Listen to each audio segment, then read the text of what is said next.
You wake up on the Saturday morning, grab your phone from the nightstand, scroll the news, and a very specific kind of cold panic washes over you. You press your thumb firmly down on the ChatGPT icon on your home screen.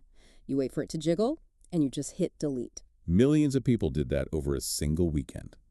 That drove a massive 200% daily surge in uninstalls across global app stores. People read the morning headlines and realized the friendly chatbot they used to draft mundane emails to their boss is officially contracted by the Department of War.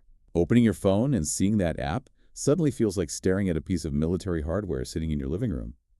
The line separating everyday consumer software from lethal military infrastructure collapsed overnight. Frantic weekend panic gripped OpenAI internally while they watched their chief rival Anthropic maneuver around the resulting public relations disaster. Actual kinetic drone strikes simultaneously began targeting massive server farms in the Middle East. You are here for a deep dive into how the software you use every single day became a central piece of global warfare. OpenAI dropped the news late on a Friday afternoon. They announced a sweeping agreement with the Pentagon to deploy their most advanced artificial intelligence systems inside classified military environments. Friday night news drops in Washington or Silicon Valley are a known tactical maneuver. Dropping news like that right before the weekend usually means a company knows the public will react poorly and wants the story buried by the Monday morning news cycle. The strategy backfired entirely in this case. Sam Altman posted on X shortly after the story broke that rushing the announcement without proper context was opportunistic and sloppy. Engineers who thought they were building tools for education or productivity suddenly realized their code was heading to the Pentagon. The legal and policy teams at OpenAI spent the entire 48 hours between Saturday morning and Monday fundamentally rewriting the terms of the agreement. They needed to retroactively build a firewall between their consumer product and the military apparatus. The revised contract explicitly bans the intentional use of their AI for domestic surveillance of U.S. persons. They added strict language prohibiting the military from tracking individuals through commercially acquired personal data. Agencies like the National Security Agency are walled off from this initial agreement entirely. They require a completely separate follow-on modification to even request access to the system.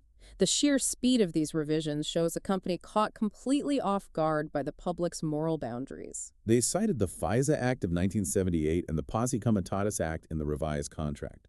Posse Comitatus is the 19th century law dictating the federal government cannot use the military to enforce domestic policies on U.S. soil. FISA governs how the government gathers intelligence on foreign powers. They are trying to build a massive legal wall to convince the public that their AI won't be turned inward on American citizens. The public reaction forced their hand because people view artificial intelligence differently than traditional defense contracting. When Lockheed Martin builds a fighter jet, consumers do not have a personal version of that jet sitting on their smartphones. People felt this sort of intimate betrayal. Finding out the tool they ask for recipe ideas is simultaneously doing classified intelligence work for the military. OpenAI defends the contract by pointing to their specific deployment architecture. They restricted the military to a cloud-only deployment model. They explicitly refuse to deploy their models on edge devices. That distinction between cloud deployment and edge deployment is everything in this scenario. An edge device is a piece of hardware operating out in the field, disconnected from a central server. Putting the AI on an edge device would be like taking the digital brain, downloading it onto a secure flash drive, and bolting it directly inside a loitering munition drone flying over a battlefield. Once that drone is launched, OpenAI has zero control over what the software decides to do.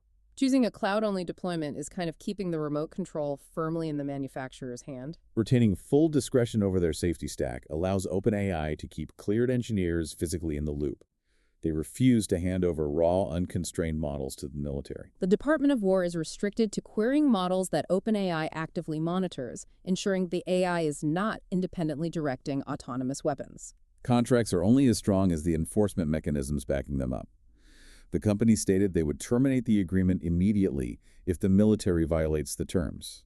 Canceling a contract with the Department of War during an active global conflict sounds good on paper.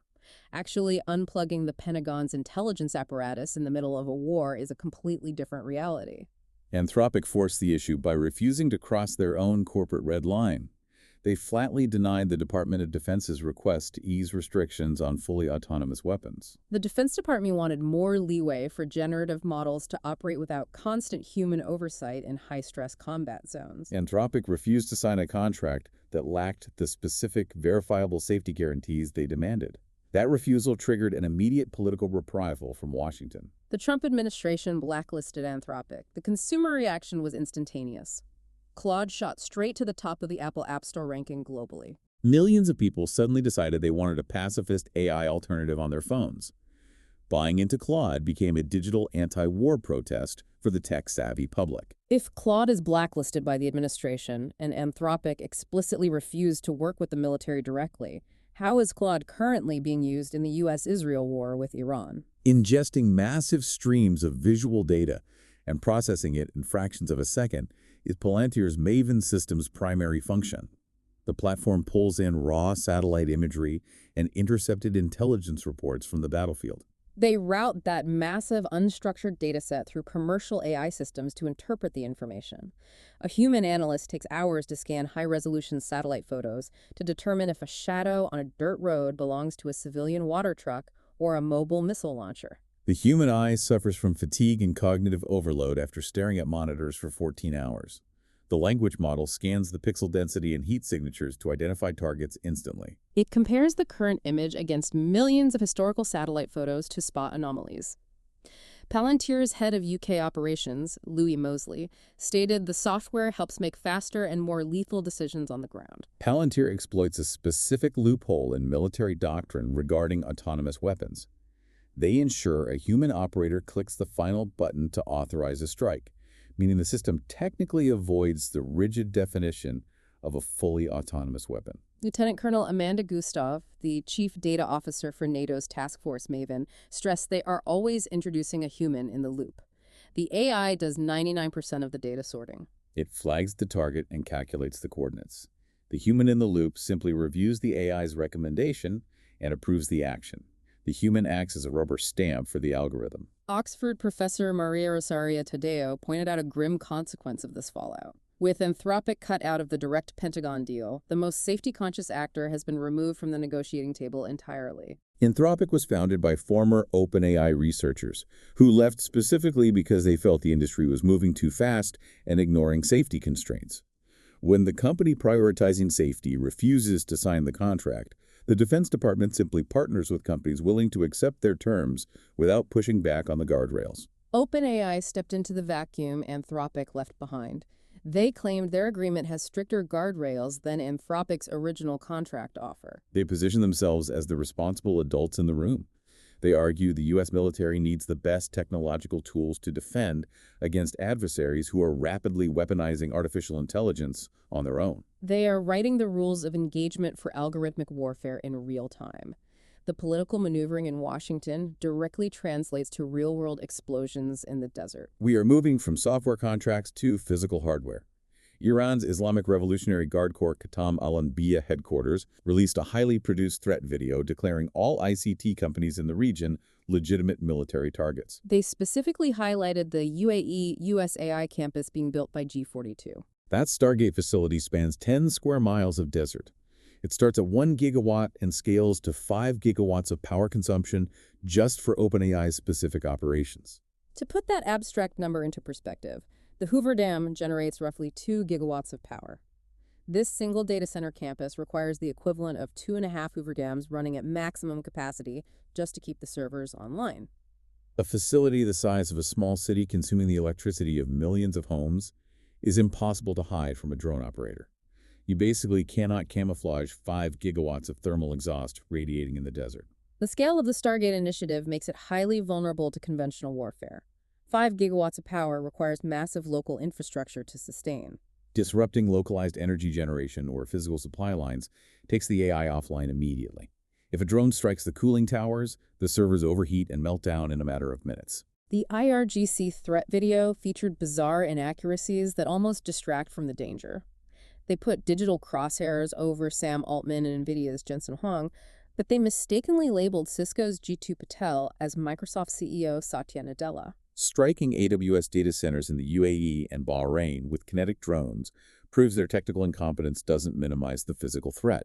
Shrapnel heavily damaged an Oracle facility during a recent barrage. Data centers are established strategic military targets in this conflict. The United States and Israel launched retaliatory strikes on Iranian data centers just weeks later. Trump threatened to obliterate Iranian power infrastructure in response to the escalating attacks.